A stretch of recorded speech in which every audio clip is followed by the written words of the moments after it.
Well, let's start by talking about the celebrity game, the Heroes game. It'll be here before we know it. What have you enjoyed most about hosting this event? You know, just getting to hang out with some of these celebrities. It's a fun event all around. It's fun for families to come out. And me playing baseball really for the first time a couple years ago. You know, I grew up playing tennis, which kind of helped the hand-eye coordination, but I'm pretty bad still at baseball. But the most fun part about it is just the fans coming to support this game. And last year we had the first sellout in 13 times, so it was an amazing spectacle, and looking forward to doing it again. And you get some of the biggest names there, and everybody always talks about Barkley and what he brings to the table. What is that exactly for an event like this? Yeah, Barkley is a great character. So my first year he came, it kind of took the whole thing to another level. So he decided to come back again this year. We had like one of the Jonas Brothers before. Last year we had Tony Romo, Jason Witten, Des Bryant has played the last couple of years. So it's been fun to see that guys are coming out and supporting this event, and I think it's fun for both. It's fun for the fans. We do events. The dancers are there, you know, and it's some bad baseball. There's some good baseball. Pudge Rodriguez played last year. Michael Young is going to play again this year. So I just think it's an all-around fun event for the guys and for the fans as well. And it looks as though the big three will be back together for the first time in a while, as Finley will be there, and it looks like Nash is going to be there too. Yeah, Finn basically is working for us, so he's been there the last couple of years, and Steve confirmed that he's coming in on Saturday for the game. He's got his own soccer match that he's had for over 10 years in New York, his charity game. That's the same week, but he told me he was trying to come that weekend, so that'll be big. I haven't seen him in a while, and to be reunited with him and have a fun day. The fans here still love him and appreciate what he did for our franchise, so it would be great to see him. What'd you make of the NBA Finals, which just ended last night? I thought it was incredible. I thought going into the finals, I thought that the Warriors were the favorites to me. I thought they were a deeper team. I thought they had every little intangible they needed, a good team needs. You know, they had defenders, they had shot makers, they had playmakers. They can go small, big. I thought there's not one style they can play. So to me, they were the favorite. And then Kyrie went down in game one, and then I thought the series was going to be over pretty quick. But what LeBron did was just nothing short of amazing, really. That the workload, I mean, that he was really the only guy for Cleveland to keep this series tight. He posted, he ISO'd, he ran pick and rolls. I mean, he had to do everything for that team. So it was, I don't think any other guy in this league could have done what he did for this series, and he by himself made this series fun to watch. And but in the end, I just think too much Golden State. They're too deep. They kept bringing fresh guys at them. They got a lot of playmakers and shot makers. So I think great series, but very well deserved for Golden State. You made a little bit of news by saying you didn't think a player from the losing team should win the MVP.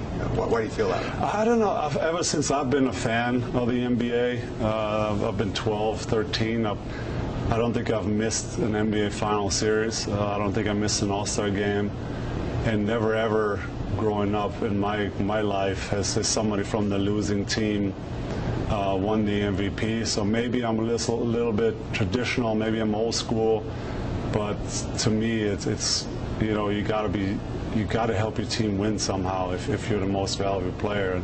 And like I said, LeBron is nothing short of spectacular, but he just, I don't know, maybe I'm old school in that way, thinking that the MVP should come from the winner. From a Mavericks perspective, when you watch these finals and you look at this Golden State team, what do you think? I don't think we were anywhere close to that level. They performed all year long. I mean, they lost, 2 or 3 home games all year. I think we had some good stretches. I think we had some good halves. Even when we played in Golden State, I think that one game we were up 20. We were playing them well. But I think overall our performance not consistent enough.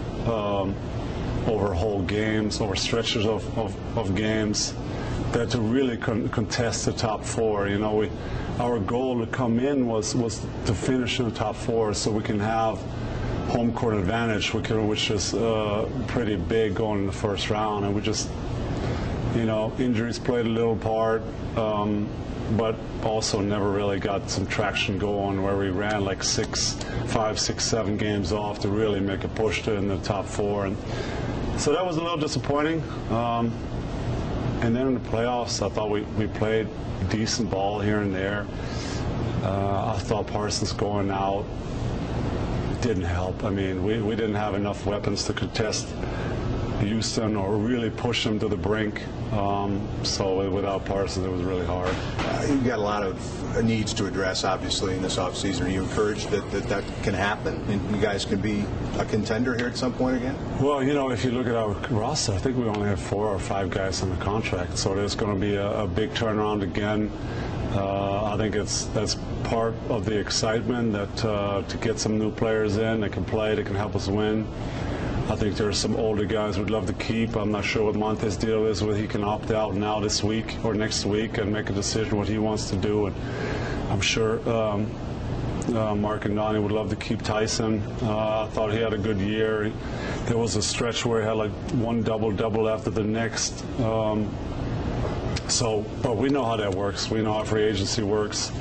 Anything's possible. We wanted to keep Tyson a couple years ago after we wanted, and next thing you know, he was gone in New York. So we just have to stay patient, and I'm sure Mark and Donnie are working everything they can. Coming up here with the draft, hopefully we can find somebody there late that can play and maybe be a rotation player already in this first year.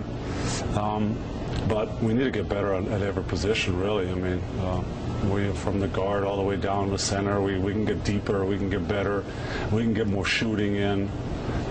We can get a little more athletic on the wings, so I think there's plenty of room to improve. You turned 37 Friday, is that right? Unfortunately, yeah. Oh, it just keeps getting better, take my word for it. Did you ever dream you'd still be playing in the NBA at age 37? You know, after my first year, I wasn't sure if I'd play in the league at 25. You know, it's the first year was tough for me. I was struggling. I was away from home, and I was homesick, and just things didn't work out the way I wanted to. But then I kept fighting, and I kept plugging and got better. And then, you know, once at 30, I still felt great, and I was like, oh, this is going actually well. I could still play for a couple more years. And then I had knee surgery for the first time at 35, and things got a little slower. But I still feel good. You know, I still feel like I can contribute on a high level. Maybe not every night, but every now and then.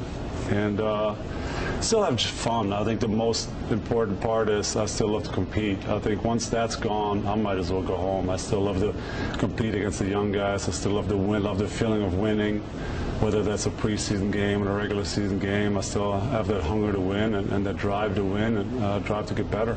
Would it be odd for you, an odd feeling to come off the bench? It'll be different, but I don't think that's something I can't do.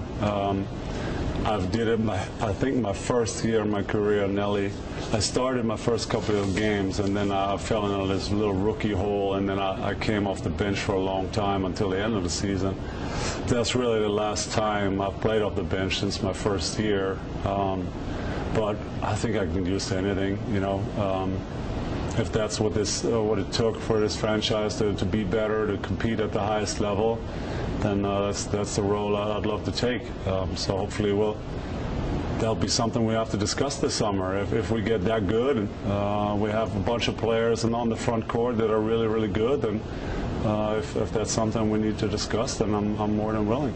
I wanted to ask you about your movie, The Perfect Shot, debuts in theaters and on demand and on iTunes July 10th. You happy with the film? You know, they filmed for a good 2 years, so I think they got some fun stuff. They got some fun behind-the-scenes stuff that I don't think anybody has seen. My mom is in it, who refused to be interviewed the last 20 years, so she made it special for me. And my wife is in there, which a lot of people probably haven't seen her around much. And So there's some fun scenes that I think it's worth checking out. For me, I didn't want like a reality TV thing, you know, where the cameras are following me 24/7.